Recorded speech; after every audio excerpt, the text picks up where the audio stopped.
Rasulillah. Allahumma salli ala Sayyidina Muhammad wa ala alihi wa sahbihi ajma'in. Today I'm making my focus upon some hadith. Okay, and today I'm starting with this hadith which says that it is okay as an exceptional that for a man, for a husband to lie to his wife, to say lies to his wife to satisfy her. And it is in the other direction that it is okay for a wife to tell her husband some lies to satisfy him, to make sure that the family is calm and there is no dispute in the family whatsoever. So this is the reason for that. So again, in Islam, lying is forbidden, it is haram. But according to ulama, to some ulama, in the past and in the present time, it is haram as a principle, but there is 3 exceptional cases where lying is okay. And I think, as a Muslim woman who reads in Islam, and I hope I'm living upon Islam, I know that Islam never been in contrast with logic, with sound intellect, sound understanding, sound human understanding, sound logic. And it should not be in contrast in any way with its main sound sources, its main text, sound text, Quran and Sunnah. So the exceptional cases which will shift lying from the dark area to the light area, it is not acceptable at all. So me myself, I've been having some kind of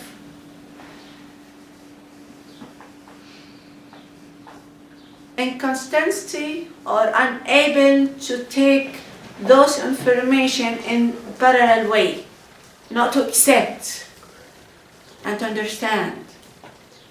I felt that every time I hear such information, my tummy is trembling because there is something wrong, but I could not put my hands upon it yet. So it happened twice, really, lastly, that I hear two ulama in the present time who are the modern ulama. And their speech is to make people closer to Islam. And in both cases, the first one, he was giving this example to say that we want the family to stay calm, without any problems, no dispute at all. And yes, to help this to be done, yes, we have 3 exceptional cases for a man to lie and for a woman to lie. And he mentioned 3 cases. Family case, husband and wife, and the other one to reconcile between people. You know, if anyone who have a problem with another one, there is dispute, just to calm it down and to bring them together, there is no problem to lie. This is the other exceptional case. And the third one in wars, in Islamic wars. Well, what kind of service they are bringing or giving to Islam? I think this is dull. And this is not to give any benefit to Islam. Not to the message of Islam, not to keep the family ties together. So we have problem. I felt it. And I've been asking myself this question as a one who is working in this social service, and I've been counseled by some families. The question is like this: if lying is bringing good in any way, so there is good area in lying. But according to logic, there is no bright area in lying. and lying is not acceptable to anyone, to any religion. Why should it be acceptable here, in this area? And especially if we know that Islam, its main sources of Islam was against lying in principle. For example, we have this hadith to say that lying is leading to fire. So the ending of lying is fire. Before that, it is leading you step by step. The first step you lie. The second step, according to a sound prophetic tradition, lying is taking you step by step.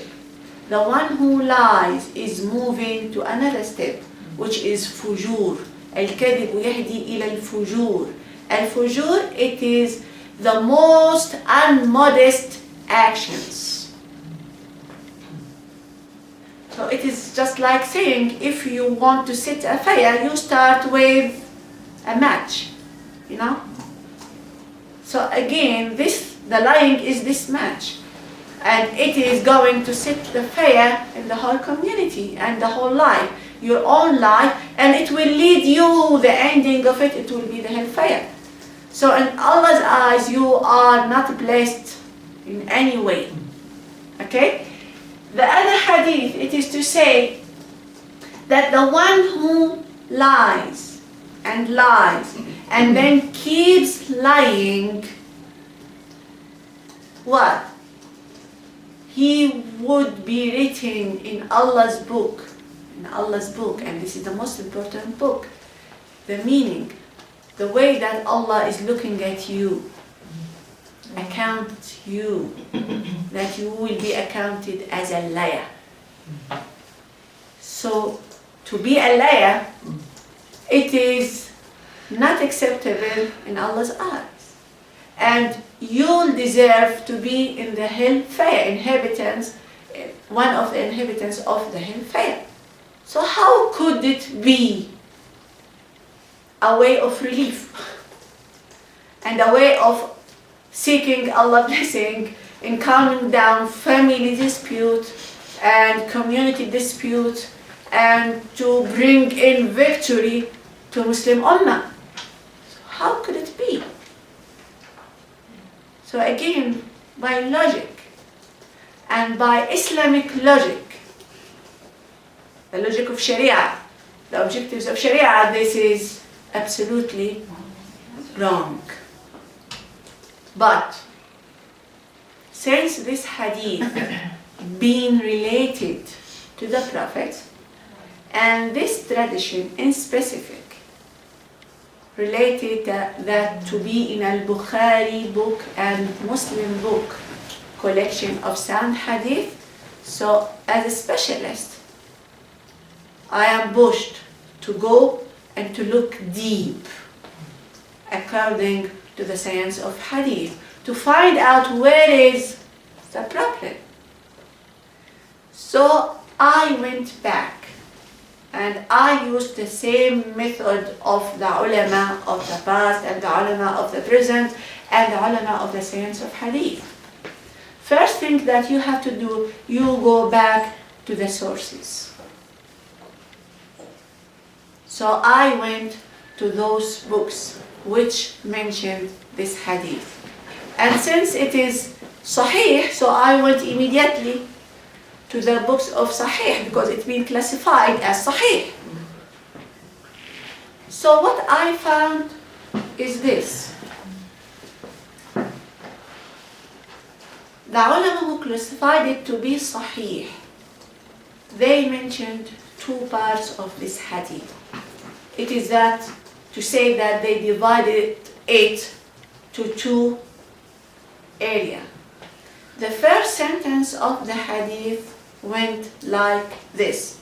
And unfortunately, this first part of the hadith, which is the sound, the very sound, and which has no problem and no contrast with Sharia at all, never been mentioned. It's been hidden. and what been announced and kept circulating the exceptional part, which has the problem. So the first sound beginning of this hadith to say is this, that the Prophet said that he is not a liar, he is not considered as a liar, who is reconciled between people, who brings people together. Okay? And he said the way he is doing that, he described the way he is doing that. He said, فَيُنْمِي. فَيُنْمِي, the meaning passing an information. Passing an information. And there is nothing to say false information. Just passing the information. And he described this information, the good information. So he is not a liar who is passing the right, the good. He said khayra, the good information. He is not a liar. Okay? And then he added, or saying khayra.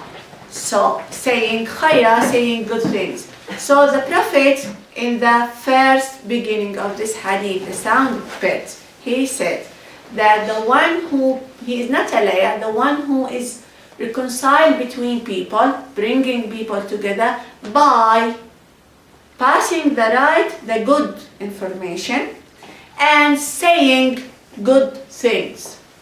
Why should the Prophet say such thing?